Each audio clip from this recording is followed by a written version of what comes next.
आंध्र प्रदेशचे उपमुख्यमंत्री सिनेस्टार पवन कल्याण यांचा रोड शो रेकॉर्ड ब्रेक गर्दीत संपन्न. देवेंद्र कोठे यांना निवडून देण्याचं केलं आवाहन.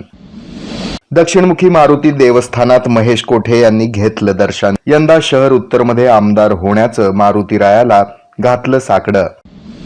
डॉक्टर्स, इंजिनियर तसंच बांधकाम क्षेत्रातील नागरिकांचा महादेव कोगनुरे यांना पाठिंबा, निवडून देण्याचा केला निर्धार.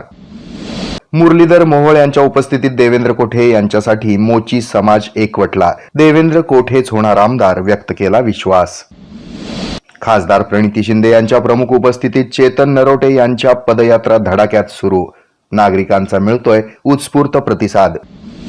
दक्षिणमधील विविध गाव तसंच तांड्यांवर युवराज राठोड यांच्या भेटीगाठी सुरूच, साधत आहेत नागरिकांशी संवाद. देवेंद्र कोठेंसाठी युवा नेते गुरुभाई कवडे उतरले प्रचार रिंगणात. होम टू होम प्रचार करत मतदान करण्याचं करत आहेत आवाहन. महेश कोठे यांनी घेतलं पाणीवेस तालीम, गणपतीरायाचं दर्शन. अनेक पदाधिकारी आणि कार्यकर्त्यांनी महेश कोठे यांच्या पाठीशी असल्याचं केलं वक्तव्य. दिलीप माने, धर्मराज काडादी यांच्या प्रचारात, तर जुळे सोलापुरातील माने समर्थक बापूंच्या मागे. दररोज पक्ष बदलणाऱ्यांनी आम्हाला शिकू नये. बाळ्यातील कॉर्नर सभेत आनंद चंदनशिवे यांनी नाव न घेता विरोधकांवर केला हल्लाबोल.